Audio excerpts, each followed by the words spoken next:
세상에 떠도는 기묘한 이야기들. 첫 번째 이야기. 아저씨는 그녀를 오랫동안 스토킹했다.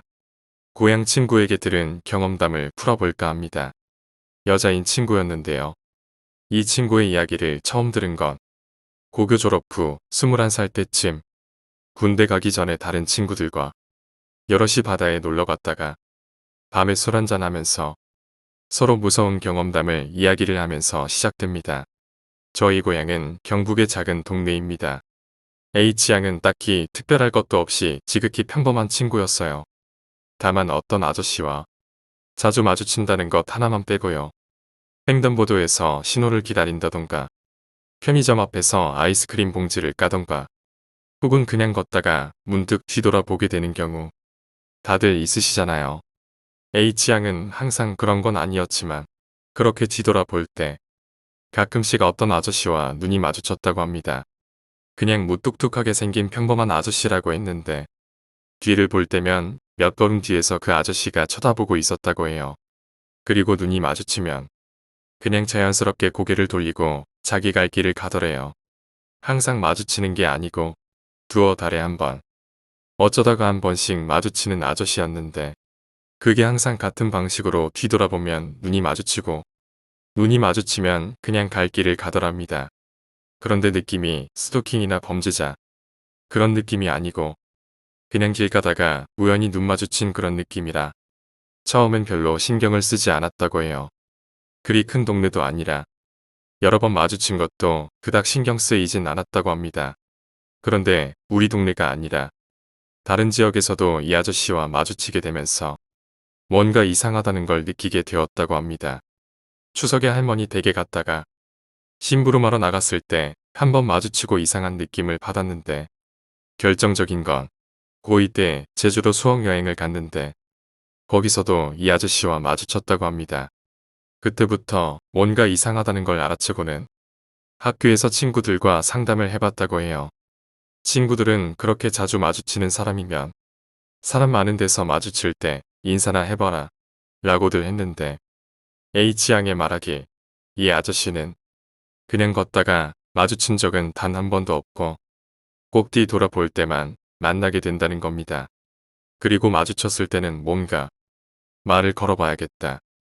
이런 생각이 전혀 안 들고 이상하게 그냥 쳐다만 보고 있게 된다고 하고 마주치면 말을 걸어봐야겠다.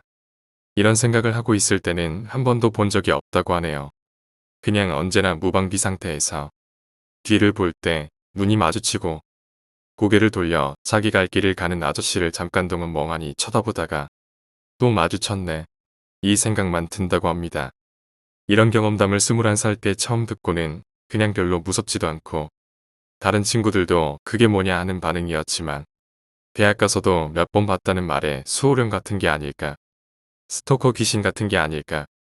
진짜 사람인데 스토커면 대박이겠다 등등 별로 대수롭게 여기지 않고 흘려보냈습니다. 그리고 우리가 몇 년 후에 서울 경기권에 사는 친구들이 한번 모이게 된 자리에 H양도 나온 적이 있었어요.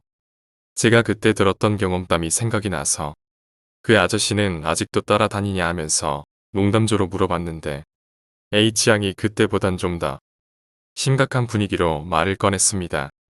그 뒤로도 1년에 대여섯 번은 꾸준히 보면서 살았는데 항상 눈이 마주치면 가버리던 그 아저씨가 딱 두 번 눈을 피하지 않은 적이 있다고 합니다. 한 번은 방학 때 고향에서 지내다가 친구들과 술을 마시고 집에 가던 중 횡단보도에서 한 번 마주쳤는데 그땐 그냥 가버리고 집 근처쯤에 갔을 때 또 뒤를 보니 그 아저씨가 서 있었답니다. 그런데 처음으로 그 아저씨가 눈이 마주쳤는데 눈을 피하지 않고 가만히 서서 계속 마주보고 있었다고 합니다. H양도 긴장을 해서 눈을 피하지도 못하고 이러지도 저러지도 못한 채 몇십 초 정도 서로 눈을 마주친 채로 가만히 서 있었다고 합니다. 그러다가 겁이 덜컥 나서 집으로 뛰어갔는데 그 다음 달에 H양의 집 앞에 있는 시장에 큰 불이 나서 시장 전체가 다 타고 H양의 집까지 불이 붙었지만 다행히 전소하지는 않고 다친 사람도 없었다고 합니다.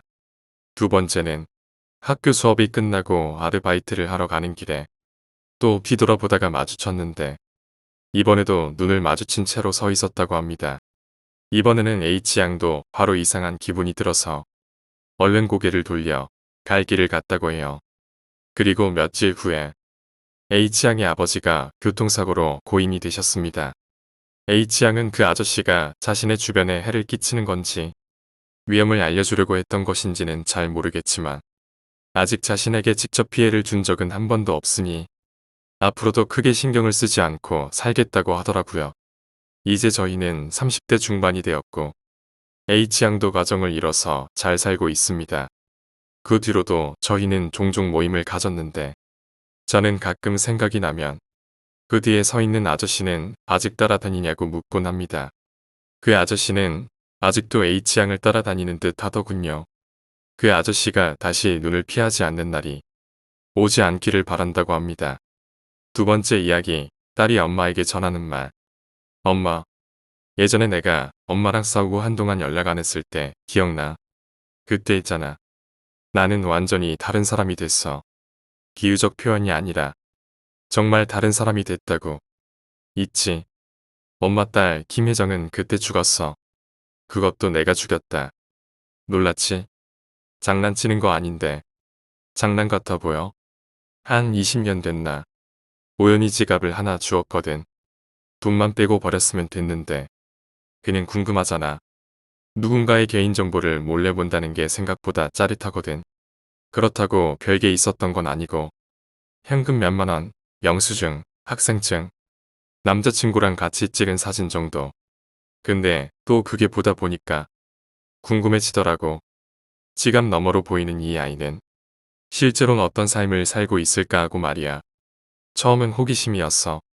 그냥 학교 앞에 가서 무작정 기다렸지. 근데 혜정이는 사진발이 좀 심하더라. 남자친구 보고 알아봤지 뭐야. 남자친구가 완전 내 이상형처럼 생겨서 첫눈에 보고 반했었거든. 아무튼 며칠 좀 지켜봤는데 말이야. 혜정이는 정말 부러운 삶을 살고 있더라고. 내가 원하는 학교의 학과, 잘생긴 남자친구, 화목한 가정과 유복한 경제 사정. 근데 그때 내가 좀 힘들었거든. 나는 늘 정말 힘들게 살았거든. 있잖아. 나는 고아야. 부모 얼굴도 모르고 고아원에선 학대도 당했었고 그렇게 힘들게 살다가 뛰쳐나왔을 때 처음 훔친 게 혜정이 지갑이었어. 주었다고 그랬었나? 어쨌든 말야. 그때 훔친 돈도 다 쓰고 정말 배고팠는데 문득 지갑이 정말 구원의 손길처럼 느껴지더라고. 나는 연기자가 꿈이었어. TV에 나오는 이쁜 배우들 보면 그렇게 부럽더라. 근데 곰곰이 생각해보니까 내가 혜정이를 연기할 수도 있겠다는 생각이 들더라. 신기했던 게 우리 둘이 생긴 게 누가 보면 헷갈려 할 정도로 비슷했거든. 머리 스타일이나 피부 상태 그런 것은 달라도 눈매, 입, 그리고 코나 체형은 진짜 비슷했어. 이런 게 운명인가 싶더라. 그리고 혜정이는 지금 자기의 삶이 얼마나 감사한 건지 잘 모르는 것 같기도 했고 그래서 내가 그냥 김혜정을 하기로 했어.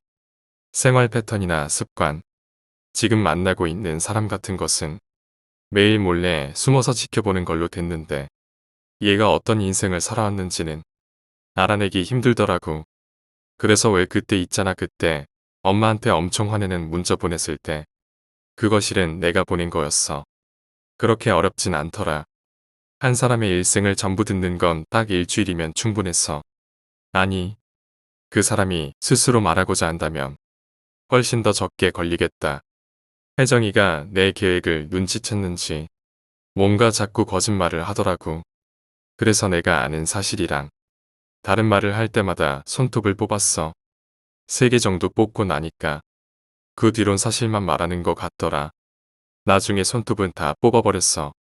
그 고통에 가득 찬 혜정이의 얼굴이 너무 아름답더라. 그리고 혜정이는 죽었어. 내가 죽였다고 해야 하나. 근데 죽이려던 건 아니었어. 이를 뽑으면 그렇게 피가 많이 나는지 몰랐거든. 내가 치과의사도 아니고 말이야. 자고 일어나니까 차가운 게 죽은 것 같더라고. 그때 정말 죽은 건지 기절했던 건지 모르겠는데 어쨌든 죽여야 했으니까 김혜정이 2명인 건 이상하잖아. 자르느라 얼마나 고생했던지. 그래도 참 보람있었어. 아마 지금쯤이면 혜정이는 대서양의 태평양 바다에 골고루 퍼졌을 거야. 엄마 왜 울어? 나 결혼할 때도 안 울었으면서. 왜 울고 그래? 바보같이 달라진 건 하나도 없어. 어제랑 오늘이랑 왜? 누구한테 말하려고? 근데 엄마는 치매 걸렸잖아. 아무도 안 믿을걸. 어머네 정신 좀 봐. 밥 다 됐겠다. 기다려. 딸이 해주는 밥이 제일 맛있댔잖아. 오늘 반찬은 내가 좋아하는 장조림이야. 근데 실은 나 장조림 별로 안 좋아해. 그래도 맛있게 먹을게. 엄마 사랑해.